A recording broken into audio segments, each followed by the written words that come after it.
इन दिनों एक कानून चर्चा में है जो सिर्फ अभी चर्चाओं में है या यूं कहें जुबानी है। नाम है यूसीसी। यूसीसी यानी कॉमन सिविल कोड, हिंदी में कहें तो समान नागरिक संहिता, या यूं मोटी भाषा में कहें तो एक देश एक कानून को लेकर राजनीति गरमाई हुई है। उत्तराखंड देश का पहला ऐसा राज्य बन गया है जिसने यूसीसी का ड्राफ्ट तैयार करा लिया है, जिसकी समिति में सुप्रीम कोर्ट से रिटायर हुई जस्टिस रंजना देसाई के हाथ में थी और वो इस समिति का संचालन कर रही थी, या यूं कहें एक तरह से अघोषित तौर पर अध्यक्ष ही थी।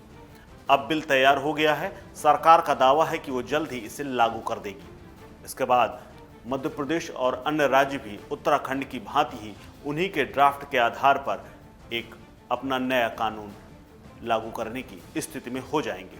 देश की राजनीति में सबसे चर्चित और अहम कानून की रचयिता और पूरे कानून को मूल रूप देने वाली सुप्रीम कोर्ट की पूर्व न्यायाधीश रंजना प्रकाश देसाई भी इन दिनों खूब चर्चा में है। रंजना सुप्रीम कोर्ट में जज थी तो अपनी निजी काबिलियत थी, लेकिन अब उन्होंने वो कर दिखाया है जो देश की आज़ादी में के बाद से अब तक कोई नहीं कर पाया। रंजना देसाई का बनाया ये ड्राफ्ट अगर कानून की शक्ल में पूरे देश में लागू हो जाता है तो फिर इतिहास रच जाएगा। रंजना सालों साल तक जानी जाएंगी। रंजना इससे पहले 370 हटने के बाद जो कश्मीर में परिसीमन हुआ था उसमें भी उनकी बड़ी भूमिका थी। उसके बाद उन्हें प्रेस परिषद का अध्यक्ष बनाया गया था। परिषद का अध्यक्ष पद संभालने वाली वो पहली महिला है। अब सवाल यह है कि इतना बड़ा काम करने वाली रंजना आखिर है कौन और इतनी चर्चा क्यों हो रही है।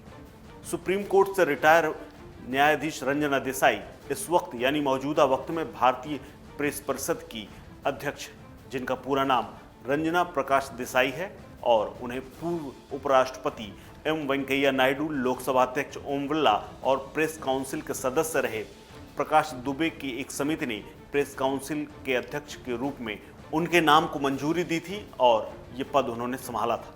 बता दें कि ये पद नवंबर 2021 से ही खाली पड़ा हुआ था और उसके बाद उनकी नियुक्ति हुई।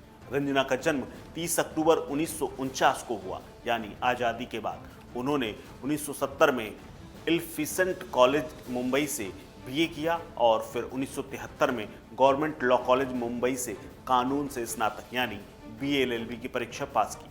इसके बाद उन्होंने वकालत शुरुआत की और 70 के दशक में वकालत शुरू करने वाली जस्टिस देसाई सुप्रीम कोर्ट से पहले बम्बई हाई कोर्ट में भी न्यायाधीश रह चुकी हैं। साल 1986 में निवारक नज़रबंदी के मामलों के लिए विशेष लोक अभियोजक के रूप में रंजना प्रकाश देसाई की नियुक्ति हुई थी। 1 नवंबर 1995 को वो सरकारी अधिवक्ता अपीलीय साइड मुंबई उच्च न्यायालय के पद पर नियुक्त हुई थी। 15 अप्रैल 1996 को उन्हें बम्बई हाई कोर्ट का न्यायाधीश बनाया गया था, जबकि 13 सितंबर 2011 को उनकी नियुक्ति सुप्रीम कोर्ट के न्यायाधीश के रूप में की गई थी।